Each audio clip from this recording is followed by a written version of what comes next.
La fabrication qui va être illustrée dans ce qui suit vient en complément d'une série de 4 vidéos illustrant un exercice de saisie de schéma, de routage et de création des fichiers de fabrication permettant de prendre en main le logiciel KiCad. Cette petite carte pédagogique servant d'interface entre un compteur électrique EDF disposant d'une sortie de téléinformation et une carte Raspberry Pi. La série de tutoriels s'était terminée par la simulation d'une commande sur 3 sites différents. C'est sur un 4e site que les cartes ont été commandées. Il faut uploader le fichier Gerber,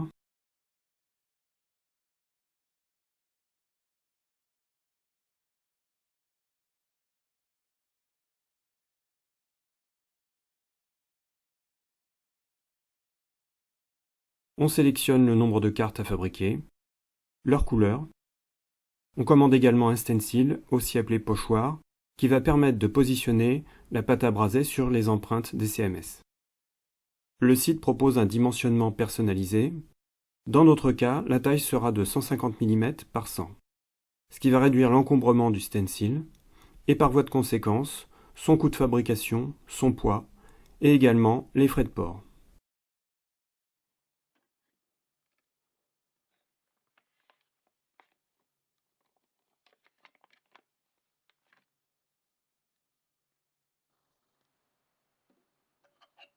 S'agissant d'une petite série de fabrication, il peut être intéressant de concevoir un support de stencil adapté au format des cartes.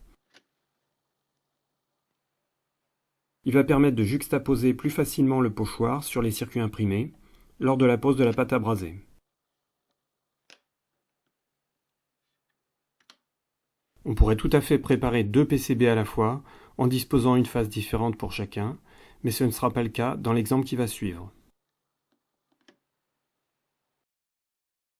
La modélisation du support a été réalisée avec FreeCAD en intégrant un modèle 3D du PCB exporté depuis KiCad de façon à avoir un positionnement aussi précis que possible, et tout particulièrement concernant les CMS.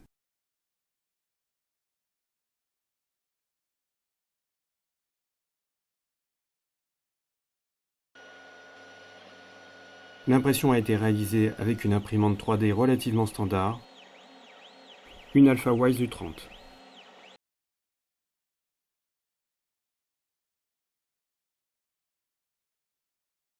Chronologiquement, il faut commencer par souder les composants CMS sur une face puis sur l'autre avec un four à refusion, et ensuite les composants traversants au fer à souder. Les composants utilisés étant relativement faciles à positionner, peu nombreux et peu fragiles, on pourra commencer indifféremment par une face ou par l'autre. Pour ma part, dans ce cas de figure, je commence par la face qui contient le moins de composants, dans la mesure où ils vont passer 2 fois dans le four. On met un peu de pâte à braser sur une spatule.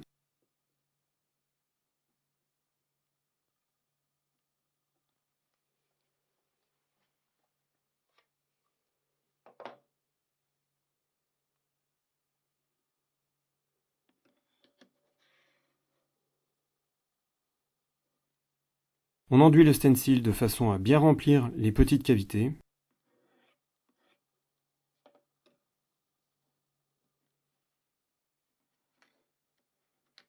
On retire délicatement le stencil.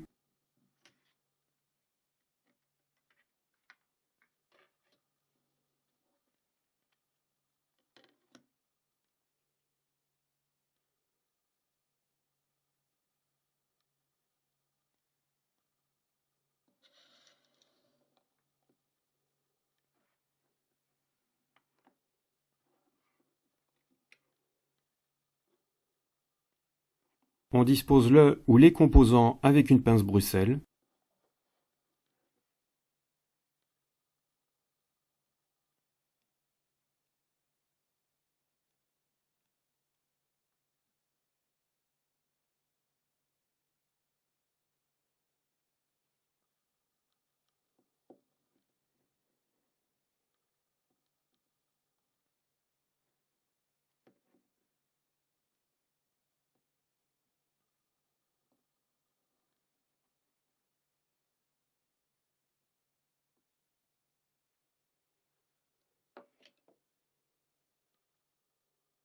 On vérifie le bon positionnement avec une loupe binoculaire ou électronique.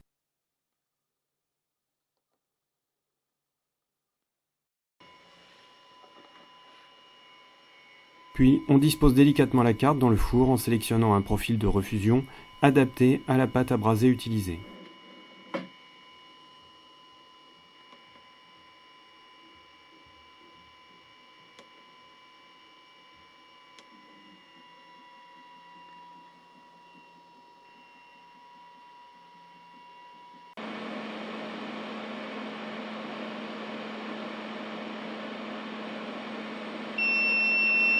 Quelques minutes plus tard, le ou les composants sont soudés.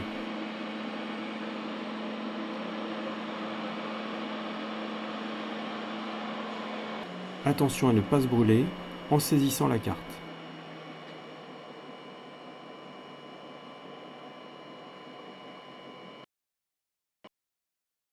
Ensuite, on fait de même sur l'autre face.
Ne pas oublier de nettoyer le stencil à l'alcool isopropylique entre les deux utilisations pour éviter ce genre de petits défauts, réparables avant passage au four.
Un passage sous la loupe permet de mieux voir la texture de la pâte à braser et d'effectuer d'éventuelles corrections de positionnement des CMS.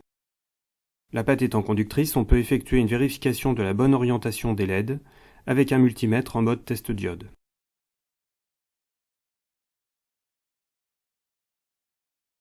Le condensateur n'est pas polarisé. Il faut mettre toutes les résistances dans le même sens de lecture. Le test permet de vérifier que la tension de seuil des LED jaunes est plus élevée que celle des LED rouges. Pour le passage dans le four, on surélèvera légèrement la carte pour que les composants déjà soudés ne touchent pas la grille. On peut utiliser pour support des PCB surnuméraires de précédentes réalisations. Voici le rendu au microscope numérique.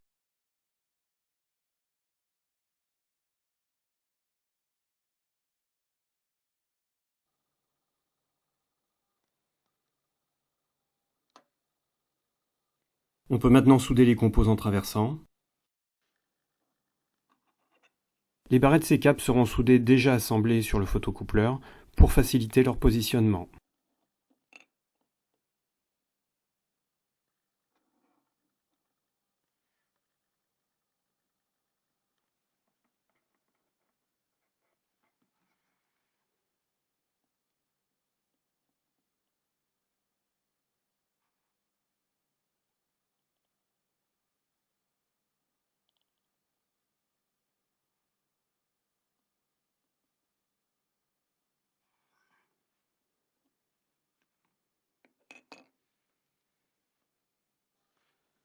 Il faut faire particulièrement attention au connecteur du GPIO qui doit être intégralement en contact avec le PCB, si on veut que le HAT soit parfaitement parallèle avec la carte Raspberry Pi. Pour cela, on commencera par souder deux broches en diagonale opposée et on vérifiera que tout est conforme avant de poursuivre.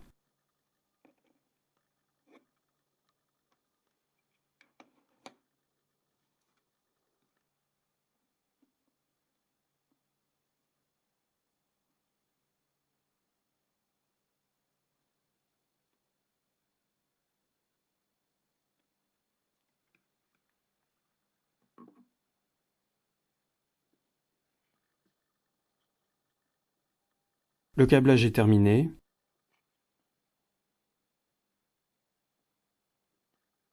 Il ne reste plus qu'à nettoyer la carte à l'alcool isopropylique et à lui ajouter un patin adhésif qui prendra appui sur le connecteur de la caméra Pi.